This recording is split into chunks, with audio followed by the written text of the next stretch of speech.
So, last topic is about periodic inventory. Sabi ko nga sa inyo, i-discuss ko yung periodic inventory. Pero yung perpetual inventory, hindi. Kasi perpetual inventory is mostly used kapag ang business ay big company or a corporation.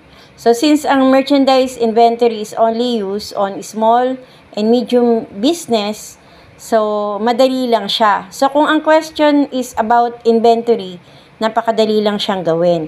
The first thing you need to do is to get all the purchases. So, we have purchases. So, dito, for example, binili, kunyari ito ay mga t-shirt.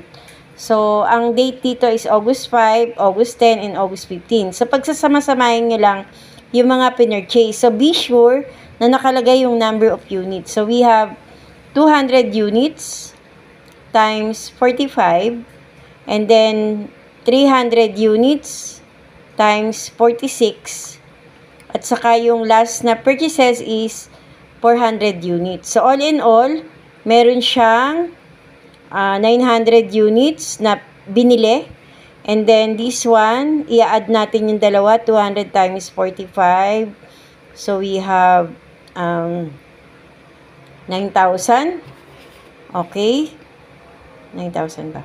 300 times 46, so we have 13,800. And then 400 times 48, we have 19,200. So all in all, kapag inad ko tong tatlo, meron tayong 42,000. So ito, ang tawag dito is total purchases. So pag sinabing periodic inventory, may tatlong category yan. We are using the average inventory, the FIFO inventory, or the first in, first out. So, ibig sabihin, una kong binili, pinurchase, una ko rin siyang ibibenta. Pag sinabi namang LIFO or last in, first out, huli kong binili, pero una ko siyang ibibenta. And then, the average inventory, average, madali lang yun. O, di yung cost ng purchases, total cost of purchases divided by the number of units na pinurchase. So, you have your inventory, unit price inventory multiplied dun sa natira.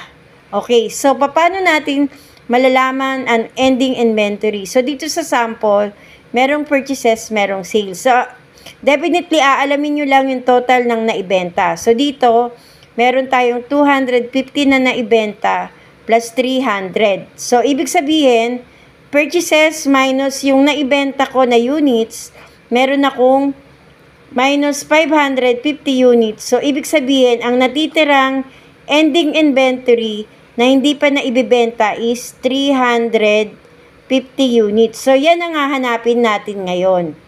Okay? So, papasok ngayon yung word na FIFO method or first in, first out method or FIFO method.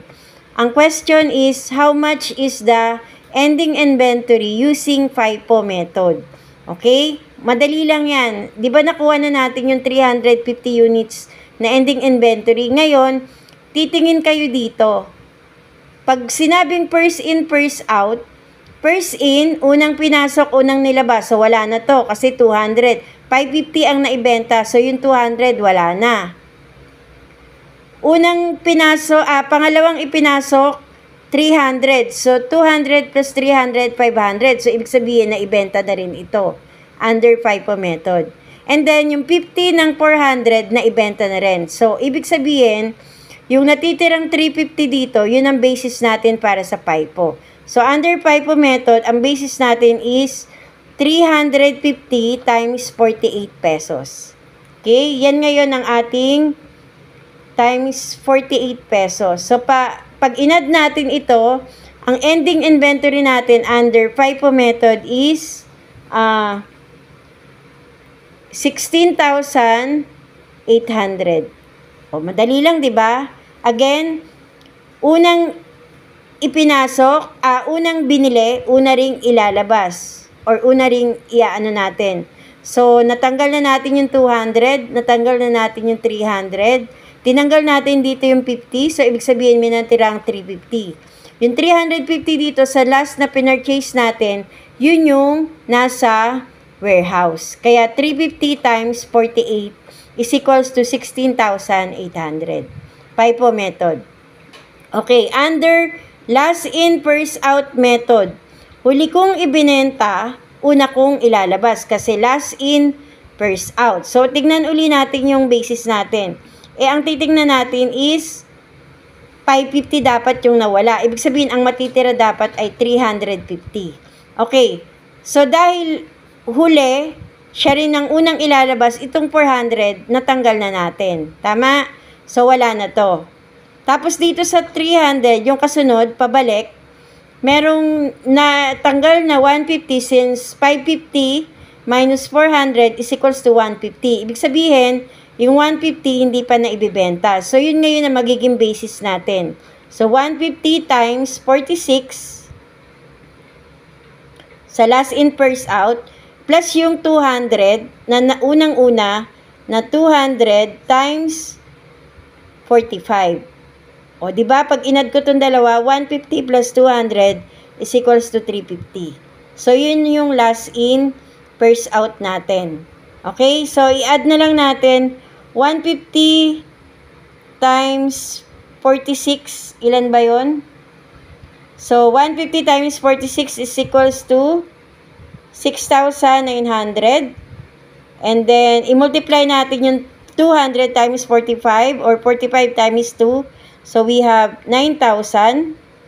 So, i-add natin siya. 69 times 9,000. So, we have 15,900. Okay, so ang inventory using last in first out is 15,900. Okay? Last topic is about the average inventory. O, madali lang to. Andyan na. Given na lahat. So, ang gagawin mo lang, kukuhain mo yung 42,000 na amount ng purchases. Average kasi. So, total amount. So, we have 42,000.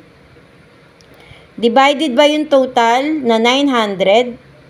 And then, imumultiply mo yung naiwan na 350. So, times 350. So, ang ating average inventory is how much?